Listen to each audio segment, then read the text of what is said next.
It's possible to make a meal in 20 minutes, if first. That's Tupperware's airtight promise to lock in flavor and lock out air. Without drying, without overcleaning. What made the 70s truly unforgettable wasn't just the music or the fashion. It was the everyday things we barely noticed at the time.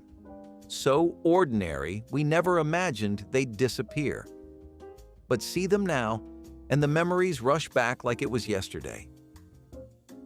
Remember twisting the TV antenna just right, then grabbing some aluminum foil from the kitchen like it was part of a top-secret mission? That was the original signal booster, crinkled foil wrapped like a tinfoil bow tie around a bent rabbit ear. The science? Unknown. The logic? Questionable. The results? Sometimes miraculous. You'd hold it up, step back slowly, freeze like a statue when the picture cleared, and scream at anyone else in the room, "Do not move." This was peak entertainment technology, household hacking at its finest. And every living room had its own foil setup, each one a little sadder than the next. Some people even taped the foil in place permanently, like some sacred configuration had been achieved. The foil stayed. The television worked, mostly. And when it didn't, you blamed the weather, the dog, or solar flares. Now we swipe, tap, or stream in high quality without thinking twice. But back then, aluminum foil was the bridge between you and your Saturday morning cartoons. Now, if you were lucky, you watched those cartoons with a belly full of grilled cheese straight from the most iconic spot in town. Woolworth's lunch counters were the original meetup spot for hungry kids, tired moms, and anyone who needed a grilled cheese that hit just right. You slid onto a red vinyl stool, spun around until you got dizzy, and waited while the smell of frying bacon and fresh pie filled the air. These counters had everything: chrome edges, laminated menus, and servers who remembered your order like it was sacred. The grilled cheese was golden, the malts were thick, and if you asked nicely, they would throw in a scoop of ice cream big enough to make your sibling jealous. It was not fast food. It was familiar food, and it was inside a store, which made it feel even more magical.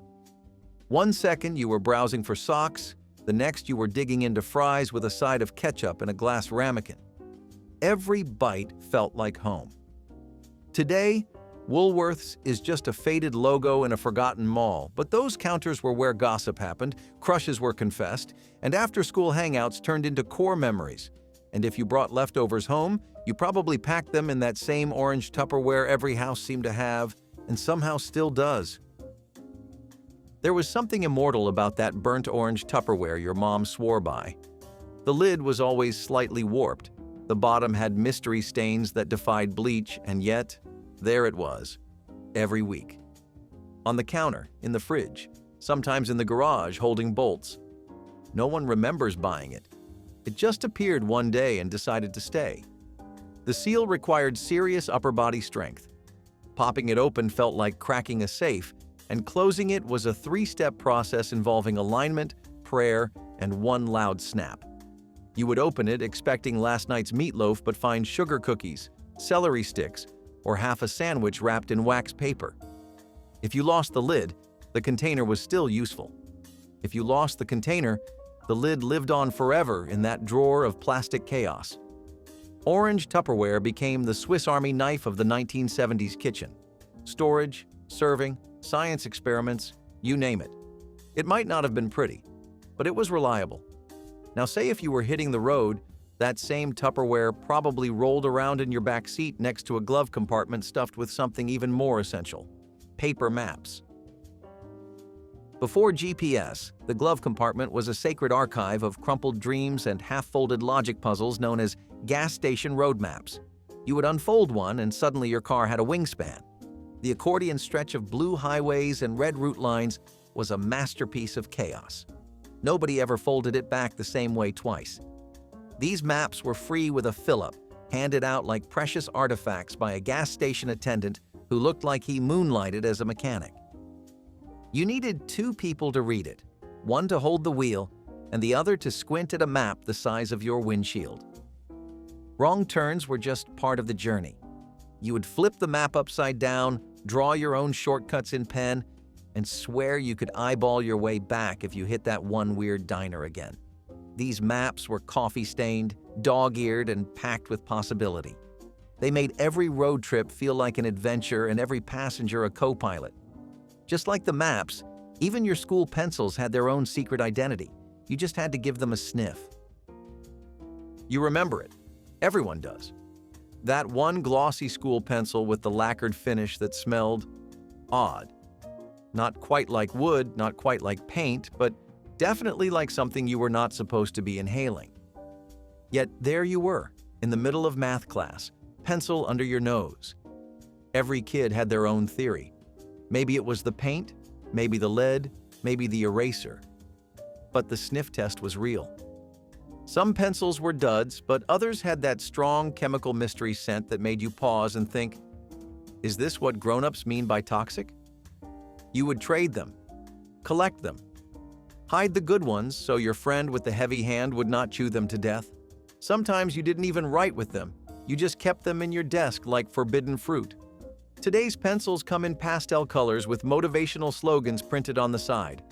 But in the 1970s, they came with a scent and a side of suspicion. Speaking of endings, the one thing every 1970s kid knew without a doubt, it was bedtime the moment the television signed off with the national anthem.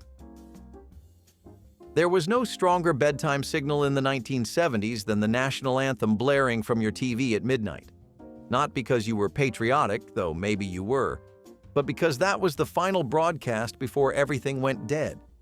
No late-night infomercials, no reruns, no scrolling guides, just the anthem, a waving flag, maybe a bald eagle if your station was feeling fancy, and then static. Glorious, buzzing, high-pitched static. That sound was like a lullaby for tired kids and the cue for parents to say, "All right, that's enough." The room would go dim, the remote went back in the drawer, and the screen turned into a snowstorm of fuzz. Sometimes it lingered for hours if someone forgot to turn off the set. You would wake up to the hiss, a weird comfort noise that meant you had passed out on the carpet again. Nowadays, your screen never sleeps. It autoplays, it suggests, it asks if you're still watching. But in the 1970s, the channel signing off felt like the world politely telling you, "Good night, kid," and if you had to use the restroom before bed, especially in a public place, you better have packed a dime. Ah yes, pay toilets. Nothing says, "Welcome to our fine establishment," like having to cough up 10 cents just to pee. In the 1970s, public restrooms often came equipped with little coin slots on each stall door, like a vending machine for relief. Forget your change? Time to either hold it or hope you brought a very understanding friend. Some folks kept a stash of dimes just for bathroom emergencies. Others got creative, ducking under, shimmying over, or just giving up and going home. It was all very undignified, very real, and very common. Most of these coin-operated locks were installed in women's restrooms too, because of course they were. It wasn't just about access, it was about timing. When nature called, your wallet answered. Eventually, the public fought back. Movements popped up against what was seen as a literal paywall on basic human rights, and by the late 70s, the trend started to fade. Still, the trauma lives on. If you've ever panicked over not having a coin in a quiet restroom, you know the vibe. Once you got home and washed your hands, good luck trying to get ice for your drink without a little finger-numbing pain. Metal ice cube trays were the kitchen's secret torture device. They looked harmless, just a sturdy silver tray with a fancy handle across the top. But if you needed more than 2 cubes, prepare for war. You'd pull the lever with all your strength, trying to free the ice from its icy prison, and instead your fingers froze to the tray like they were auditioning for a disaster movie. That sharp crack meant success, or at least progress. The cubes popped up like miniature landmines, half of them breaking, a few stuck in place like stubborn glue. Sometimes the lever would snap up and hit you right in the knuckle. Kids would stand around watching, fascinated by how one tray could make a full-grown adult curse like they stubbed a toe. There were no twisty silicone trays, no ice dispensers, no crushed ice buttons, just manual labor. And yet, The clinking of those metal cubes into a glass was oddly satisfying. That sound meant you were about to get a cold soda or maybe a special treat if company was over. The pain was worth it. Remember if you ever tore your jeans trying to pry that tray open? You know what came next? An iron-on patch with flair? Denim in the 1970s had a second life thanks to iron-on patches. A rip in the knee? No problem. Just find your mom's stash of embroidered patches and fire up the iron. Flowers, smiley faces, peace signs, cartoon characters, your pants became your personality. Some were for covering up damage, others were just for style. And the more patches you had, the cooler you were. Each one told a story. The soccer ball on your thigh? Peeled it off a t-shirt? The rainbow on your back pocket? Bought it at a fair with your allowance. You didn't throw clothes away, you repaired them with attitude. Backpacks, jackets, overalls, they all got the patch treatment. You could spot a cool kid from across the playground by the Frankenstein stitching and heat-sealed creativity.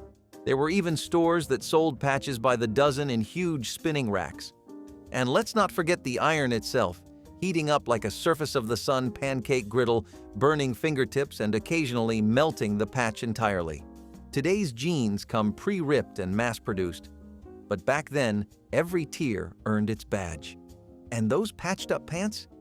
They were often perched right in front of the house's most prized possession, the furniture that sang. Giant wooden console stereos were the crown jewel of the living room, unless your family used it as a television stand, buffet table, and plant shelf like most did. These things were enormous. We're talking coffin-sized status, with a wood finish that looked like it belonged in a library and a record player hidden inside like a treasure chest. You would lift the lid with reverence, revealing a turntable and sometimes an 8-track player built right in. Speakers were buried in the ends, covered with beige fabric that matched absolutely nothing. The sound? Earth-shaking, or at least couch vibrating. Your parents would put on a record, adjust the needle with surgical precision, and tell you to keep it down while they blasted Neil Diamond at full volume. No Bluetooth, no streaming, just pure analog magic. When guests came over, someone always leaned on it and accidentally triggered the radio. It creaked, it squeaked, it weighed more than your uncle's pickup truck. But it made music feel like an event.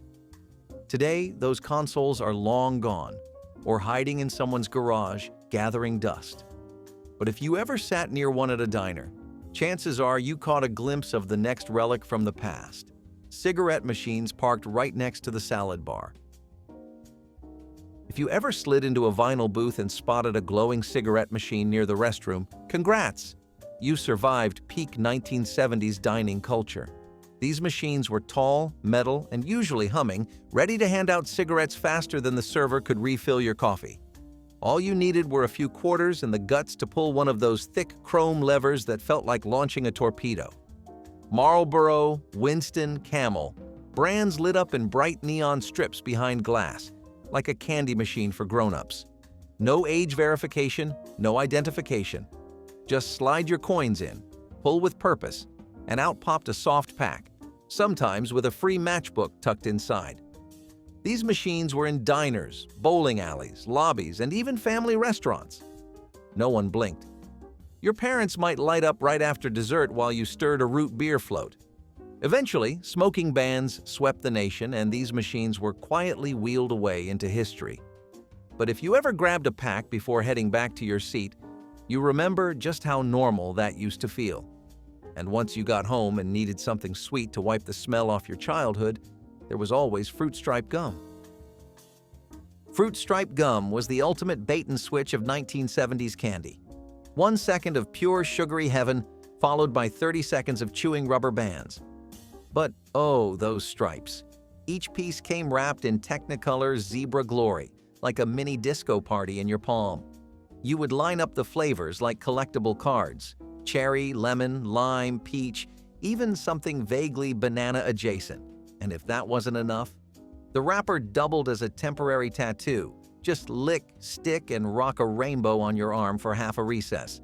The zebra mascot, Yipes, was everywhere. Jumping hurdles, skateboarding, doing backflips on packaging like a cartoon sugar rush.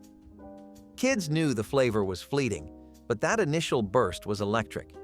You'd chew 4 pieces at once just to make it last a little longer. Then it turned to dust, and you'd reach for another one without even blinking. Fruit Stripe wasn't about flavor longevity. It was about vibes, color, chaos. That sweet, sticky sprint before the inevitable letdown. Speaking of faces from childhood you couldn't escape, there was one bonnet-wearing icon that seemed to live in every drawer, lunchbox, and blanket. If your childhood had a soft pastel hue and smelled faintly of baby powder and crayon, chances are Holly Hobbie was nearby. This quiet little girl with the oversized bonnet and tiny button nose was the 1970s mascot of gentle vibes and embroidered everything. She was on lunchboxes, calendars, bedding, greeting cards, and more stationery than any one child could possibly use. You'd open a drawer and find Holly Hobbie smiling up from a notepad. You'd get a birthday card with Holly hugging a cat and a poem about friendship. It was impossible to escape her. She wasn't flashy, she wasn't loud, but she was everywhere. A kind of cozy wholesomeness that turned into wallpaper, literally and emotionally. If your grandma had a guest room, there's a good chance Holly Hobbie was stitched into the pillowcase.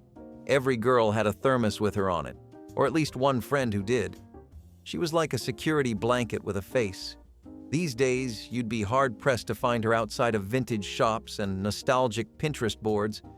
But for one long, soft-focused decade, Holly was queen of cute. While she might have been calm, your heart definitely wasn't when this next relic came blaring through the TV speaker.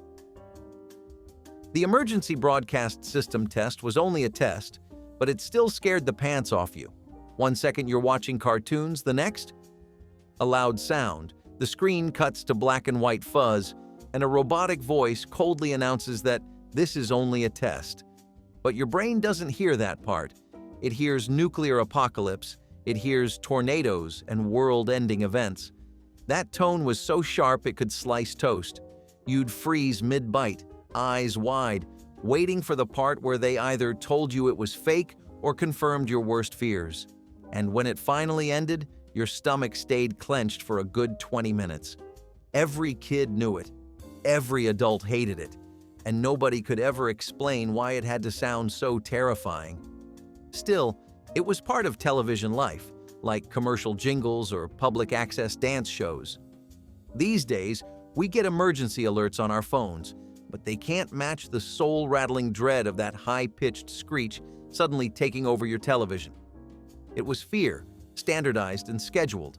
If that didn't jolt you awake, nothing did, except maybe peeling yourself off your grandma's plastic-covered couch in the middle of summer. Plastic couch covers were the ultimate paradox, designed to protect furniture from damage, but capable of inflicting emotional damage on anyone who sat down. At first glance, the living room looked pristine, shiny, dust-free, and untouched by time. Then you sat down and your thighs stuck and your back was slipping. And if it was summer, say goodbye to your skin. These thick vinyl covers were fitted so tightly that even a cushion sigh could not escape. They squeaked, they crinkled, and they trapped every molecule of heat like a greenhouse made of saran wrap. But Grandma swore by them.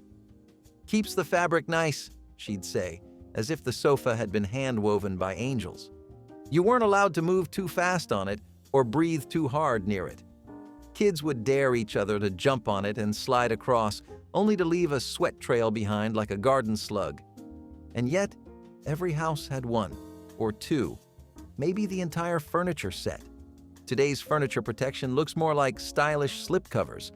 But back then, if your legs didn't peel off with a sound, were you really even sitting? And if you think that's wild, wait until you remember the cartoons that came with full-blown morality lessons, served hot every Saturday morning. Before cartoons came with streaming intros and skip buttons, they came with guilt trips. Saturday morning, PSAs like "Don't drown your food" or "Time for timer" were sandwiched between your favorite shows like broccoli between cookies. You'd be watching Scooby-Doo, then suddenly, boom! Some animated blob in a cowboy hat shows up to tell you cheese sticks are better than cake. The animation was basic, the jingles were weirdly catchy, and the message was always served with a side of panic. Do not drown your food in gravy. Eat breakfast or you'll die by noon. Kids would pause mid-Fruit Loops, eyes wide, wondering if peanut butter on celery really was the key to survival. Sometimes they were fun, sometimes they were terrifying. But one thing's for sure, they left an impression. You probably still hum one in the shower without realizing it. Today's media gives you suggestions. The 1970s gave you animated demands with a jingle you couldn't unhear. And if your kitchen matched that energy, it probably looked like it was designed by a sentient avocado. Avocado green and harvest gold were the official colors of 1970s domestic bliss, or chaos, depending on who you ask. These hues weren't accents, they were a full-blown lifestyle choice. Fridges, stoves, mixers, trash cans, even Tupperware came in varying shades of guac and mustard. Walk into any 1970s kitchen and you'd feel like you stepped into a bowl of potato salad. And somehow, it worked. These colors clashed, but they had charisma. The Harvest Gold stove was where birthday cakes rose and Sunday roasts burned. The avocado fridge? It held soda in glass bottles and leftovers that smelled like hope. Wallpaper followed suit. Bold florals, earthy oranges, and leafy greens that wrapped around the room like a psychedelic hug. Even bathroom fixtures weren't safe. You could sit on a Harvest Gold toilet, brush your teeth over an avocado sink, and not question a single thing. Today, these colors scream retro. Back then, they whispered modern and classy. Well, sort of. If you still have one of those original appliances in working order, it belongs in a museum, or your cool aunt's Airbnb. And when you were done eating in that Technicolor kitchen, it was time to run errands, starting with a visit to the future, the drive-through bank tube. Going to the bank in the 1970s felt like entering a sci-fi movie, thanks to those drive-through vacuum tubes. You'd pull up next to a little silver canister perched on a pole, fill it with your deposit slip and check, and send it whooshing through the tube with a satisfying whoop. Inside, tellers worked behind a window that always had that slightly distorted, bulletproof look, ready to shoot your receipt back at warp speed. It felt high-tech. It felt magical. It felt like you were participating in something way more thrilling than a simple deposit. For kids, it was the highlight of boring Saturday errands. "Can I send the tube?" was the ultimate question. And once that canister popped back out with your mom's change and a lollipop tucked inside, pure joy. The whoosh, the wait, the little twist to open it. It was like banking meets space travel. Today, everything's online and instant. But nothing beats the excitement of watching your envelope vanish into a skyward chute like it had a mission to Mars. Now, if you had a few extra quarters left over after errands, they were headed straight into the arcade machine or the mood ring vending carousel.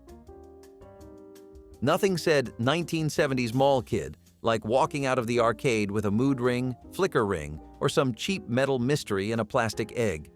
Mood jewelry was half science, half scam, and totally irresistible. You'd slap a ring on your finger and stare as the stone shifted from blue to green to... Was that black? Uh-oh. What did black mean? Panic. The cardboard chart taped to the vending machine claimed it could tell if you were in love, nervous, or dangerous. You felt all three while wearing it. Flicker rings were just as chaotic, holographic images that morphed when you tilted them, usually of unicorns, stars, or something mildly spooky. Sure, they turned your finger green in a week, but that was the price of fashion. Arcade prize counters were full of these. Mood necklaces, mood keychains, even mood earrings if you were lucky. They were part fashion, part mystery, and all nostalgia. You would compare ring colors with your friends like you were comparing vital signs.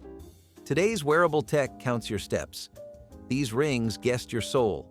While your fingers turned green, you might have caught a grown-up in the next room threading a reel-to-reel tape for some serious listening. Before cassette tapes and boom boxes ruled the scene, reel-to-reel tape players were the crown jewel of Dad's den. They looked like NASA equipment and sounded like a jazz club. 2 giant spinning reels, a web of magnetic tape, and more buttons than the average child was allowed to touch. This was not background music. This was an event. Your dad would cue up a reel of Steely Dan or Pink Floyd, lean back in his recliner, and close his eyes like he was at Carnegie Hall. You were not allowed to talk. You were barely allowed to breathe. The sound was crisp. The vibe was sacred. Splicing tape, rewinding by hand, threading it just right. This was high-level operation. Sometimes your dad labeled the reels in bold marker. Other times you'd guess what was on it by the first chord. And when the music started to slow and warp, time to flip it or rewind. Reel-to-reel was for the serious audiophile before audiophile was even a thing. Today, those players are retro collector's items. But back then, they were thrones of musical power. When the music stopped and it was time for class, you better believe your desk wasn't going anywhere. If you ever tried to scoot your desk closer to a friend in the 1970s, you quickly learned one thing. It was not going anywhere. School desks back then were bolted straight to the floor like prison furniture. Heavy metal frames, clunky wooden tops with an opening underneath for your books, and exactly 1 inch of legroom. Want to pass a note? Better learn the art of stretching like a gymnast or launching it with accuracy.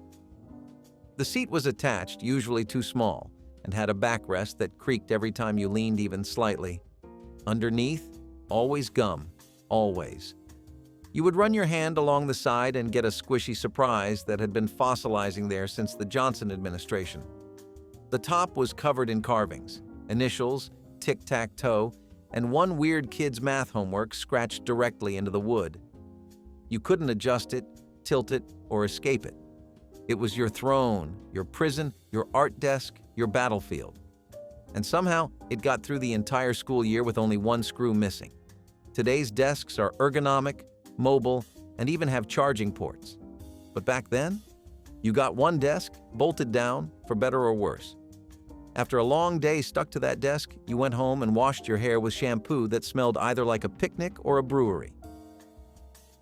In the 1970s, shampoo was less about what your hair needed and more about how wild the scent could be.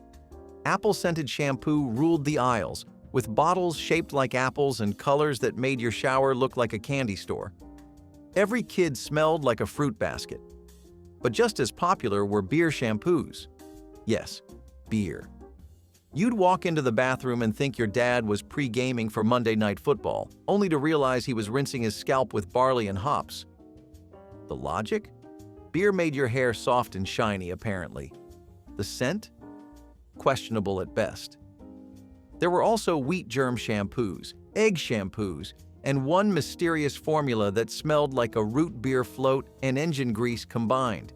You might have had a go-to brand, but most families just bought whatever was on sale in the giant bottle with the pump that never worked after week 1. The lather was intense, the rinse was half-hearted, and conditioner was optional. You got out smelling like a bakery or a dive bar, and no one questioned it. If you ever used that shampoo before school, your next battle was wrapping your textbooks in old grocery bags like they were made of glass. Before phone cases and screen protectors, your textbook's first line of defense was a wrinkled brown paper bag from Safeway. Every kid in the 1970s became a part-time bookbinder during the first week of school. You would take a grocery bag, cut it flat, wrap it like a gift gone wrong, and tape it into place like you were protecting ancient scrolls. The fit was never perfect. The corners tore. And if you ran out of bags, your geometry book wore the logo of your local pharmacy like a badge of honor. But once it was on, game time. Out came the markers, stickers, bubble letters, and your best attempt at a peace sign that always looked like a chicken foot. Your name went on the front in giant block letters, surrounded by hearts, lightning bolts, or that cool S everyone drew. The paper got softer, grubbier, and more decorated as the months wore on. Some people reinforced the spine with duct tape. Others let the corners curl like aged parchment. And underneath it all, the school's property sticker silently judged you. Today, kids get digital books. But back then, a well-wrapped textbook was your masterpiece. And while your books were snug in craft armor, your feet were doing battle with shoelaces that looked like they were meant for mountain climbing. Shoelaces in the 1970s were thicker than your wrist and came in every neon color under the sun. You didn't just tie them, you styled them. Checkerboard patterns, Twisted loops, double knots, and laces so long they had to be wrapped around your ankle twice. Half the time they were dragging behind you like parade streamers, fraying with every step. They turned your otherwise boring canvas sneakers into a disco circus on your feet. The brighter, the better.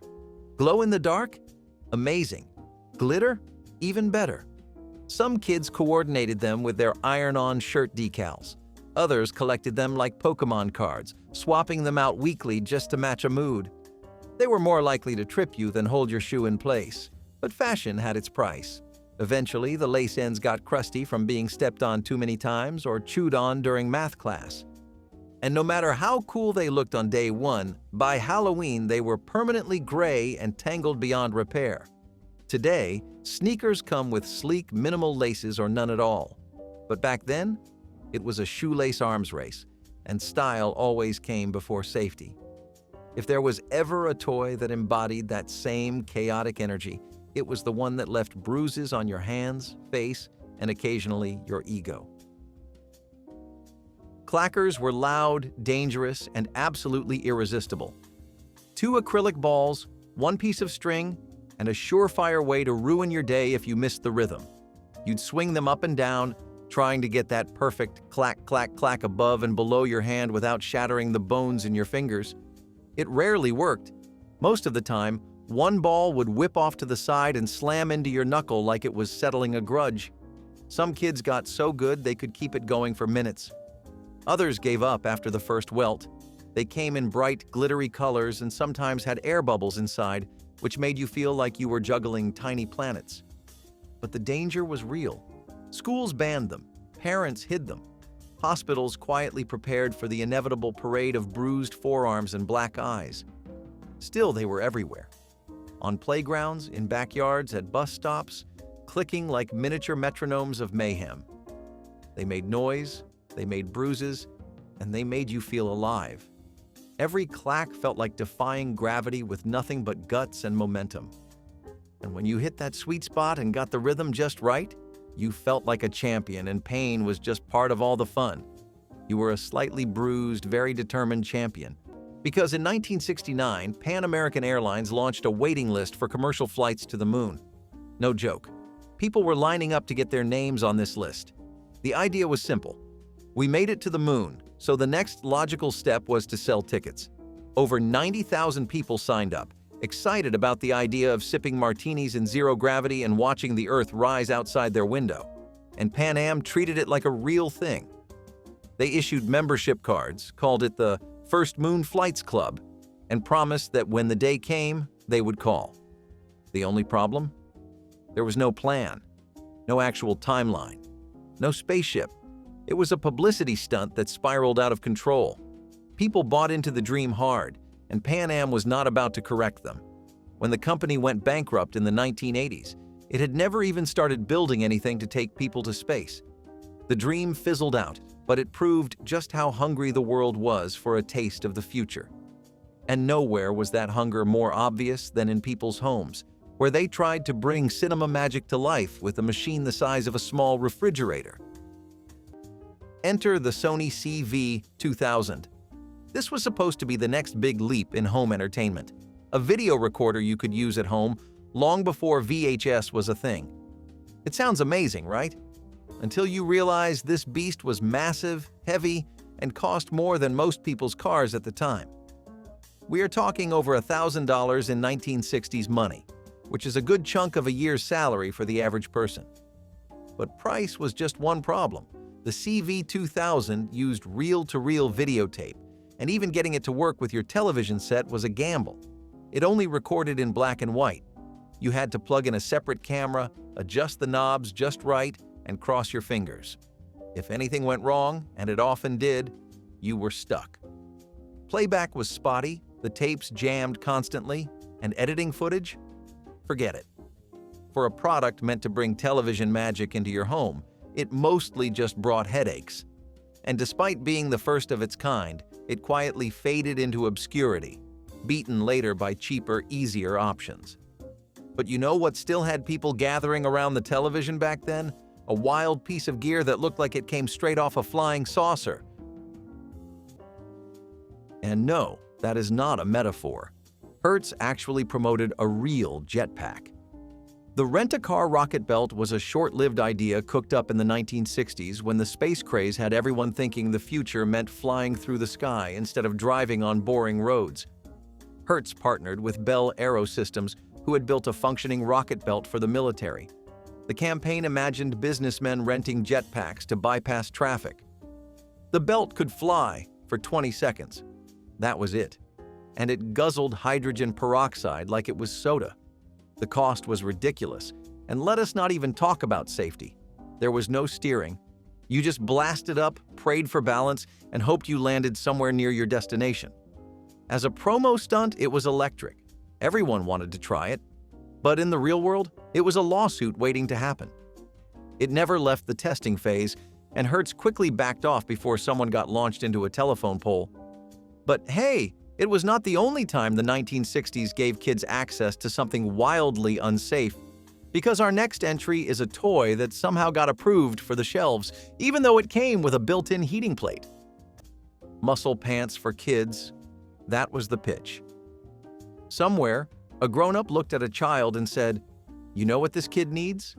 Pants that scream steroid energy." These were Zubaz-style leggings with wild patterns and stretch material designed to mimic the bodybuilding look of adult gym rats. Except they were made for children. The problem was not just the patterns, which, by the way, included everything from neon zebra stripes to camouflage lightning bolts. It was that kids had no idea how to wear them.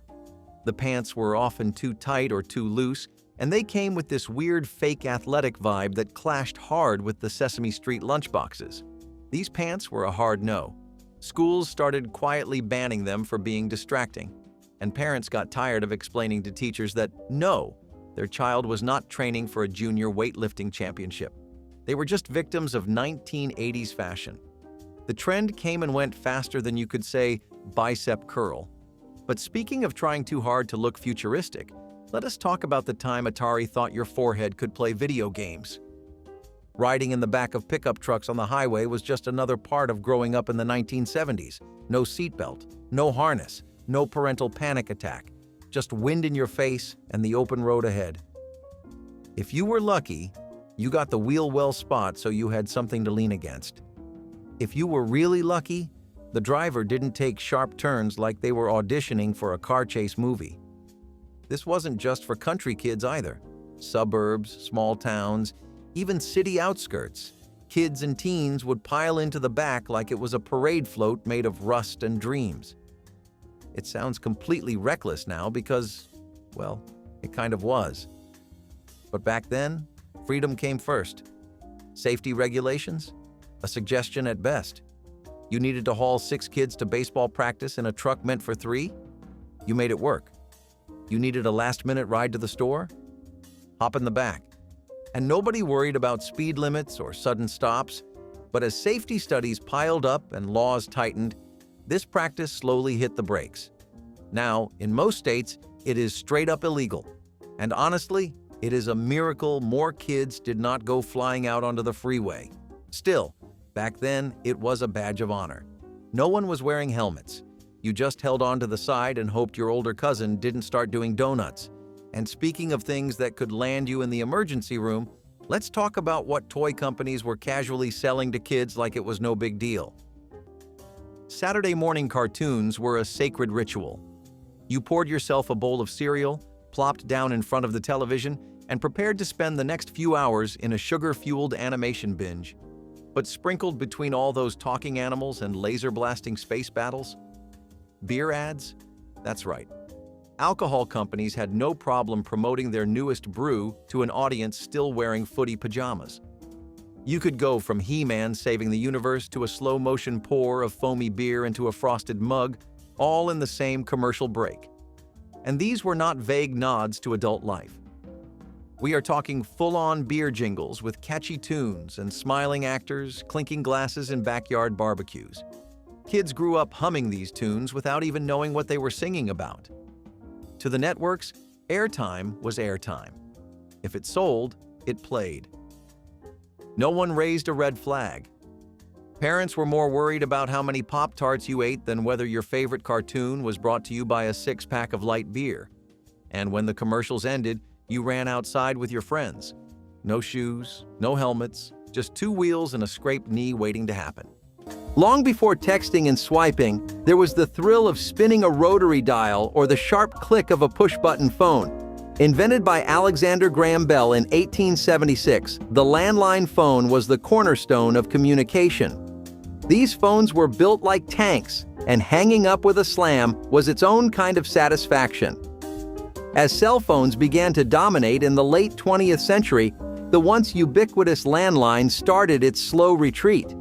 Yet, in some homes, the landline lives on, a reminder of simpler, more connected times. Remember when phone numbers started with words? Call KL55555, a testament to a time when phone numbers were a jingle, not just a sequence. If you have ever seen a car and thought, this needs more fins, chrome, and maybe a rocket engine, then General Motors had your back in 1959 with the Firebird 3. It pushed its weird legacy into the 1960s, and boy, did it push hard. This thing looked like a jet fighter got stuck halfway through transforming into a convertible. It had 7 fins, a clear bubble cockpit, and joystick controls. Yes, a joystick, no steering wheel. The idea was to let drivers feel like pilots. They even threw in an onboard computer named UniControl that would help manage the car's systems. But here is the kicker. This spaceship on wheels never left the showroom. The tech was laughably overcomplicated for its time. The joystick was hard to control. The computer? Basically just blinking lights and a fancy name. No one could actually drive it safely, and the general public wanted something that could, fit in a parking spot. The Firebird 3 lived its entire life as a museum piece, a rolling prop from a future that never arrived. Still, it looked cool. And back then, looking cool was half the battle. If only they put that much energy into something practical, like, say, communicating with someone across town. But as it turns out, even that was not so simple. The Atari MindLink sounds like something a supervillain would use to take over the world, but in reality, it was a headband, a plastic one, that claimed to read your thoughts and turn them into in-game controls. The promise was simple. No hands, no controllers, just your mind. And that promise immediately hit a brick wall called 1980s science.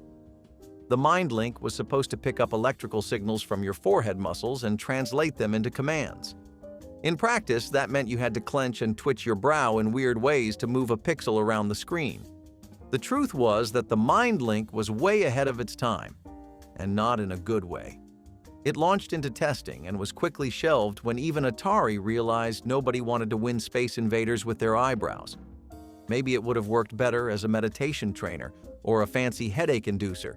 Either way, the MindLink was canceled before it ever hit store shelves, and thank goodness, because if it had gone mainstream, we might all be sitting in silence, furrowing our brows to check email. Now let us move from mind control to media meltdown with a television icon who could not quite make the jump from cool to coherent. Back in the 1970s, asbestos was the miracle material nobody questioned. It was fireproof, heat-proof, durable, and completely packed into everyday items like ironing board pads. If you were ironing your Sunday best or pressing collars for school, chances are you were standing over a big square of asbestos without even knowing it. The logic back then was that if something could handle heat, it was good. And asbestos? It could handle just about anything, except your lungs. That stuff did not just stay in the pad. It crumbled, it flaked, it floated right up into the air and got breathed in over and over again. Still, no one thought twice. Moms would lean over the ironing board, kids running around, windows shut, and steam rising up like a sauna of danger. It was not until years later that we figured out those innocent little chores came with a free side of cancer risk. And speaking of leaving kids in questionable situations, sometimes they were not in the house at all. Sometimes they were left in the car, alone, with the windows rolled up. The boombox, a hefty symbol of the 80s music scene, carried more than just tunes. It carried an attitude. With its shoulder-perched silhouette, it declared music a communal experience, blaring the beats of hip-hop and rock into the streets and parks. Its arrival marked the democratization of music, pulling it out of living rooms and into public spaces. As personal listening devices became the norm, the boombox's prominence faded, but not its impact. Today, its spirit lives on in the portable Bluetooth speakers that soundtrack our picnics and beach outings. A nod to the era when music was not just heard, but felt, a tactile presence in the air around us. There was a brief, glorious moment in the 1980s when being a math nerd actually made you cool, and that was all thanks to the digital calculator watch. You could do basic math right on your wrist: addition, subtraction, maybe a little division if you were feeling wild. These watches were sleek, futuristic, and they gave kids the illusion of being a young computer genius. But the novelty wore off faster than a sticker on a locker. Teachers banned them from classrooms almost instantly. Kids were using them to cheat on math tests or just to show off during spelling bees. Parents got tired of replacing batteries, and school administrators were not thrilled with little kids clicking away during morning announcements. Plus, if you had even slightly chubby fingers, good luck hitting the right button. It was a gadget that promised convenience, but delivered mostly frustration and a few detention slips. And while that fad disappeared into backpacks and sock drawers, another 1980s product was trying way too hard to sell itself with big names and bigger commercials. But even with a football legend at the front, it still missed the catch. Ah yes, Sinclair's home chemistry lab sets. Nothing says wholesome childhood fun like handing 10-year-olds real acids, flammable powders, and the ability to create small explosions in the garage. In the early 1960s, these kits were everywhere. Marketed as educational, they were part science, part spectacle. Kids could grow crystals, mix glowing liquids, and experiment with reactions that would make any science teacher twitch. But the truth? These kits were a ticking time bomb. Figuratively and sometimes literally. They included potassium nitrate, sulfur, and other compounds that today would be locked in a school lab under triple-sealed storage. There were instructions for creating mini smoke bombs, acids that could burn through metal, and even chemical reactions that, if mixed incorrectly, could send a glass beaker flying across the room. Lawsuits started piling in. So did safety warnings. By the end of the decade, the most dangerous sets were pulled from shelves, and future versions were watered down to the point of being glorified food coloring. Still, for a brief window of time, American kids had access to a fully stocked chemical arsenal. But if you think a little sulfur was intense, you should smell what came next. And no, it wasn't roses. Back before Halloween became a yearly anxiety fest, taking unmarked candy from a neighbor was just how the night worked. You rang a doorbell, yelled, "Trick or treat," and got handed whatever someone had lying around. Loose jelly beans? Great. Homemade fudge and wax paper? Even better. The idea that candy needed to be sealed and tamper-proof had not fully caught on yet. No one was worried about needles or poison. Your biggest fear was getting a box of raisins. Parents did not comb through your haul under a flashlight. They just told you not to eat it all at once. The neighbor handing out popcorn balls or wrapped caramels was not suspicious. They were the cool house. Trust was the currency of the neighborhood, and if someone put effort into a treat, you respected it. Now, we wrap everything in layers of packaging and double-check labels like candy is a security threat. And after all that sugar buzz, you already knew where the real party was. Under a disco ball, skates on, and lyrics your parents probably should have listened to more closely. The typewriter, with its rhythmic tap-tap and the ceremonial ding at the end of a line, was the soul of written communication. From Mark Twain to the Beat Poets, it was the instrument of choice for crafting narratives. The introduction of electric models, like the IBM Selectric in the 20th century, was akin to moving from a horse-drawn carriage to a sleek automobile. Yet, the dawn of personal computing in the late 20th century gently ushered this stalwart into the shadows. Still, the typewriter remains a symbol of creativity and nostalgia, cherished by those who yearn for the tangible imprint of ink on paper. Meet the Zeroids. These little battery-powered space robots were the toy store darlings of the late 1960s. They came in shiny chrome colors, had blinking lights, and were advertised as intelligent space companions from another galaxy.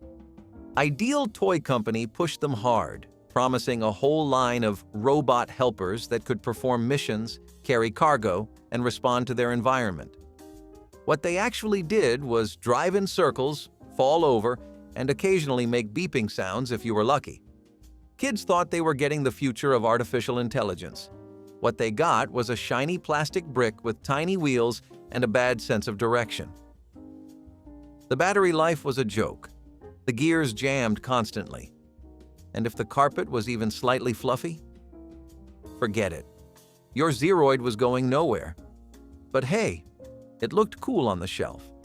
Parents bought them by the dozen for Christmas, but most ended up buried in toy boxes by January. Still, the dream of bringing futuristic tech into everyday life was alive and well.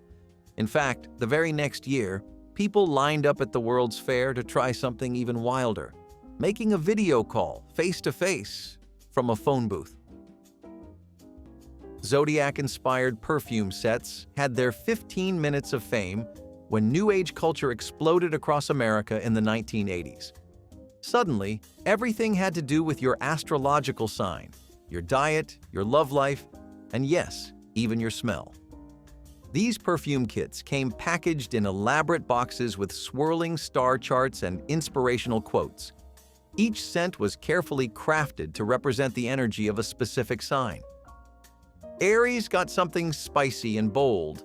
Pisces, soft and floral. Sagittarius, something that smelled like sandalwood met a vanilla candle in a crystal shop.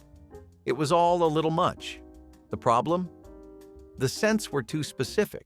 You could not just wear whatever. You were expected to commit to your zodiac scent like it was your spiritual destiny. And worst of all, the trend did not last. Once the New Age boom simmered down, so did the demand for Virgo body mist. The boxes were bulky, the fragrances had a short shelf life, and it turned out people would rather smell good than smell astrologically accurate. These perfume sets became novelty gifts and gag presents long before they were cleared from store shelves. But if you thought niche perfume was a strange mashup, let us take a seat literally in one of the worst household design ideas to ever blast soft rock from under your butt. If you were a kid in the 1970s, chugging water straight from the garden hose was basically a rite of passage. You would be out playing tag, riding bikes, or building questionable tree forts and suddenly realize you were dying of thirst. No one ran inside for a water bottle. You went for the hose. You cranked the knob, let the sun-heated water blast out for a few seconds, and then put your mouth right on the nozzle.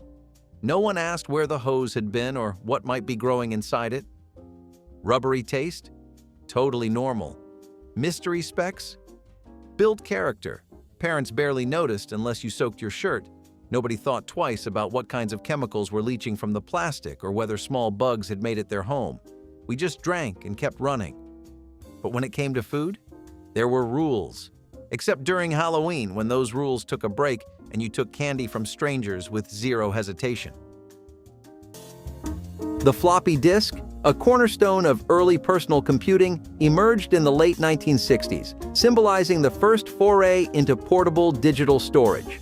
When the 3.5-inch floppy was introduced, many pondered, who would ever need that much storage? A notion that now elicits a chuckle in our gigabyte-saturated age. The act of inserting a floppy disk, accompanied by its characteristic click, defined an era of computing in the 80s and 90s. Despite its obsolescence due to advancing storage technologies, the floppy disk endures in the digital lexicon, immortalized as the universal save file icon. This subtle homage serves as a nostalgic reminder of the disk's pivotal role in the evolution of data storage and management. Now, Polaroid's 360 land camera should have been a hit. Polaroid was already flying high in the 1960s. Everyone loved the idea of snapping a photo and watching it develop in real time. The 360 model took things up a notch. It had electronic flash support, a fancy focusing system, and loads of bells and whistles. It was supposed to be the professional-grade Polaroid, perfect for serious photographers and advanced hobbyists. Problem was, nobody asked for that. The 360 was bulky, expensive, and relied on complicated battery packs that drained faster than the flash could charge. Half the time, the film jammed. The focusing system required a steady hand and an engineer's patience. And even if you got everything to work, the pictures were not that much better than the simpler models. Most families just wanted something quick and easy for birthdays and vacations, not a camera that made you feel like you were defusing a bomb. Eventually, Polaroid wised up and leaned back into simplicity. The 360? It got shelved. But hey, if complicated tech was the name of the game, nobody played it harder than the company that tried to sell smart robots to kids. Robots that mostly just spun in place. Max Headroom was supposed to be the future, a computer-generated, sarcastic television host who stuttered stylishly and wore sunglasses at night. He was the face of a dystopian digital world, equal parts cyberpunk icon and artificial intelligence with an attitude. Advertisers loved him, especially soda companies, so someone had the bright idea, let us give him a full television series. What could possibly go wrong? Everything. The Max Headroom show was visually interesting but narratively confusing. It tried to blend science fiction with satire, wrapped in glitchy editing and background noise. Most of the time, you were not sure if the show was broken or just being artsy. The plotline featured underground hackers, corrupt corporations, and a bleak media landscape, which ironically kind of predicted the internet. And Max, once a futuristic face of advertising, became more of a trivia answer at bar night. Still, his influence stuck around in weird ways. You can spot traces of Max Headroom in everything from video game villains to pop music videos. And if you thought that was sensory overload, wait until we talk about the time theaters tried to make movies smell like real life. Yep, you heard that right. In the 1970s, you could go to the store and buy a science kit that came with actual radioactive samples. Glowing rocks, uranium ore, the whole radioactive shebang.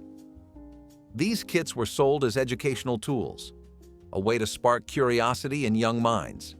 And they did, right before they sparked some very serious health concerns. Back then, no one batted an eye. Parents figured if it came in a box with a smiling cartoon scientist on the front, it had to be safe. Kids were in their rooms waving Geiger counters around like they were playing laser tag, all while absorbing trace amounts of nuclear material. It was science. It was cool. It was totally wild.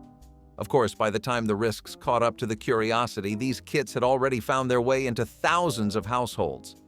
That glow-in-the-dark magic? Yeah, turns out it was not so magical after all. But if you thought glowing uranium in your closet was risky, wait until you hear what people kept in their trucks, in full view, completely unlocked, and nobody cared. The 8-track tape, peaking in the 1970s, revolutionized music playback with its unique design, offering 4 programs for easier access to favorite songs and eliminating the need to flip sides. A standout feature was the innovative converter, allowing cassettes to play in 8-track players, a significant boon when cassettes emerged, and most still owned 8-track car players. Though surpassed by more compact formats, the 8-track's legacy of continuous play profoundly influences today's streaming experiences, ensuring its unforgettable mark on music history. Despite its descent into nostalgia, the 8-track's contributions to effortless and uninterrupted music enjoyment paved the way for the seamless listening standards we cherish today. Let's not pretend it was ever going to work. The Hertz Rent-A-Car Rocket Belt promo was pure space-age wishful thinking. It was 1966, and Hertz thought, what if the average American didn't just rent a car, but rented a rocket? The pitch was that you could skip traffic and soar through the skies with a rented jetpack. They partnered with Bell Aero Systems, who had a functioning rocket belt prototype used in military demonstrations. On paper, incredible. In practice, a disaster waiting to happen. The belt could only fly for about 20 seconds on a full tank. You would rise up, wobble like a balloon in a windstorm, and slam back down, if you were lucky. It burned through fuel fast, cost tens of thousands of dollars, and had the directional control of a runaway firecracker. Still, the image was unforgettable. A businessman in a suit flying to work over the morning commute. Hertz ran with it for a minute. then quietly dropped it when they realized, the laws of physics still existed. This was less of a transportation idea and more of a comic book scene. And while it disappeared almost instantly, it left behind a legacy of American companies trying way too hard to predict the future. Speaking of which, there's nothing like building a revolutionary new format for home entertainment, only to have it fail not once, but twice. Before the age of sleek athleisure and breathable fabrics, the 1980s gave us Diaglo workout gear. It was made from fluorescent neoprene, yes, that same thick, stretchy material you find in wetsuits, and it covered every inch of your body like your thighs owed someone money. Neon pink, electric green, traffic cone orange, you name it. Someone wore it to aerobics. The idea was to be bold, vibrant, and energetic. The result was usually something closer to a walking safety vest. These outfits were all over workout tapes, with instructors bouncing around in skin-tight ensembles that squeaked when they stretched. It made you sweat like you were jogging inside a microwave. And when you put it on, you looked less like a fitness enthusiast and more like someone who got lost on their way to a roller disco. Yet people bought them in droves, because the commercials promised that if you wore Diaglo, you were serious about your health and your fashion. But let's be real, it was more punishment than performance. Eventually, the trend burned out when everyone realized looking like a glow stick was not worth passing out mid-jumping jack. But if you thought sweating in neon was uncomfortable, just wait until we get into a home appliance that fizzled out almost as fast as it carbonated. Literally. If one of these threw you straight back to your childhood, like the video, drop your favorite forgotten gem in the comments and subscribe for more blasts from the shag-carpeted past.